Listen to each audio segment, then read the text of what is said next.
চাকরিহারা শিক্ষক শিক্ষিকা এবং অশিক্ষক কর্মীরা যারা যোগ্যতা নিরিখে চাকরিটা পেয়েছিলেন কিন্তু সেই চাকরি আজ তারা খুইয়ে বসেছেন এবং সেখানে রাজ্য সরকারে এখনো পর্যন্ত কোনো সদুত্তর তারা পাচ্ছেন না, সদিচ্ছা সামনে আসছে না। পাল্টা তারা পুলিশের মার খেয়েছেন, চাকরিটাও খুঁয়েছেন, রক্তক্ষরণ হয়েছে, ব্যথাও তারাই পেয়েছেন। আর এবার তারা রাজ্য সরকারকে ডেডলাইন বেঁধে দিলেন। আগামী দিনের মধ্যে যদি তাদের ন্যায্য দাবি দাবা পূরণ না হয়, যদি কোনো মন্ত্রী, শিক্ষামন্ত্রী বা মুখ্যমন্ত্রী কেউ তাদের সঙ্গে দেখা না করেন, তারা এবার বৃহত্তর আন্দোলনে হুঁশিয়ারি দিয়েছেন। আমি আন্দোলনের বিপক্ষে নই, কিন্তু আন্দোলন করারও একটা লক্ষ্মণ রেখা আছে। আমার যেমন অধিকার নেই কাউকে বাধা দেওয়ার, অন্যেরও অধিকার নেই আমাকে বাধা দেওয়ার।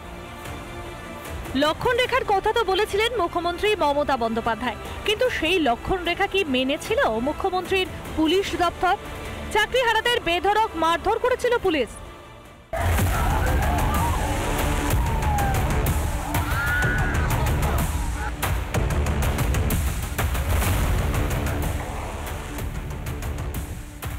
18 দিনে পড়ল চাকরিহারাদের আন্দোলন। বিকাশ ভবনের সামনে টানা 18 দিন ধরে ধর্ণা দিয়ে যাচ্ছেন চাকরিহারা যোগ্য শিক্ষক শিক্ষিকা এবং শিক্ষাকর্মীরা।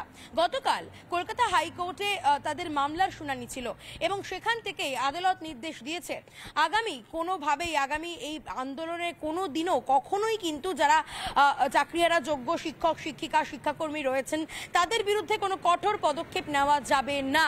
আলটিমেটলি সসম্মানে নিজে পূর্বের অবস্থানে ফিরে যেতে চাই।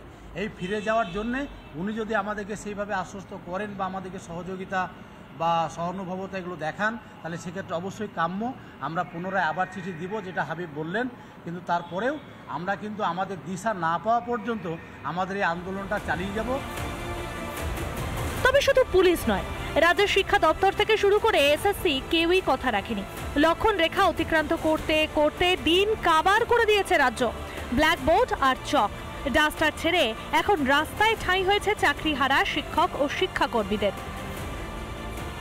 পরবর্তী 4 জুলাই যে মামলা শুনানি রয়েছে সেই কটা দিন কিন্তু আন্দোলনকারীরা স্বস্তিতে থাকতে পারবেন এবং প্রসঙ্গত আদালত এমনটাও নির্দেশ দিয়েছে পুরসভাকে আন্দোলনকারীদের জন্য জল এবং বায়ো টয়লেটের ব্যবস্থা করতে হবে। এবার তাই সোমবার পর্যন্ত রাজ্য সরকারকে ডেডলাইন দিয়েই দিলেন চাকরিহারা শিক্ষক শিক্ষিকা ও শিক্ষাকর্মীরা। তারপর থেকে আমরা কিন্তু শান্তিপূর্ণ আন্দোলনই ধর্ণা দিয়ে যাচ্ছি। এখানে আমরা কিন্তু কোনো রকম আন্দোলনের কর্মসূচি রাখিনি, কিন্তু সোমবারের মধ্যে যদি আমাদের সঙ্গে সরকারের তরফ থেকে দেখা করা না হয় তাহলে সোমবারের পর আমরা কিন্তু বৃহত্তর আন্দোলনের কথা ভাবতে পারি। সোমবারের মধ্যে তাদের ন্যায্য দাবি মেনে না নিলে তারা আবারও বৃহত্তর আন্দোলনের পথে হাঁটবেন বলে হুঁশিয়ারি। যেহেতু পরিস্থিতি এই যে আমরা বিচার বিভাগের কাছ থেকেও ন্যায় পাচ্ছি না, আমরা সরকারের কাছ থেকেও ন্যায় পাচ্ছি না, তাই আমরা ঠিক করেছি এবার আমরা যারা আইন প্রণয়ন করেন অর্থাৎ যারা এমপি আছেন তাদের কাছে আমরা যাব, অ্যাপ্রোচ করব। কেন? যাতে তারা আমাদের বিষয়টা পার্লামেন্টে তোলেন, নেক্সট অধিবেশনে তোলেন এবং যোগ্য শিক্ষক শিক্ষিকাদেরকে নিয়ে তাদের ভাবনা চিন্তা কি তারা যেন সেখানে বলেন। আমরা তাদেরকে সেই জায়গাটায় পাশে চাইছি। আদালতে যোগ্য অযোগ্য তালিকা দিতে পারেনি তৃণমূল সরকার। সুপ্রিম নির্দেশে শিক্ষকরা চাকরি হারানোর পর তালিকা প্রকাশের কথা একবার স্বীকারও করেছিলেন এই শিক্ষামন্ত্রী, কিন্তু দিন তিনেকের মধ্যে ফিরে যান তৃণমূলের নীতিতে। ঠিক এরকম ব্যবহারই করবে, কারণ তাদের কাছে কোনো উত্তর নেই, সদুত্তর নেই দেওয়ার। এই যে লোকগুলো আজকে বসে আছে যারা চাকরিতে পায়নি, যারা পয়সা খাওয়ার জন্য তৃণমূলের সরকারের পয়সা খাওয়ার জন্য চাকরি চলে গেছে এদের, তারা যে আজকে বসে আছে তাদের জন্য কোনো সদুত্তর এদের কাছে নেই। কেন চাকরিহারাদের প্রতি এত অ্যালার্জি শাসকের? নাকি দুর্নীতি ঢাকতে চাকরিহারাদেরই কাঠগড়ায় তুলতে চাইছে মমতা সরকার? এলিনা ভট্টাচার্য রিপোর্ট, রিপাবলিক বাংলা।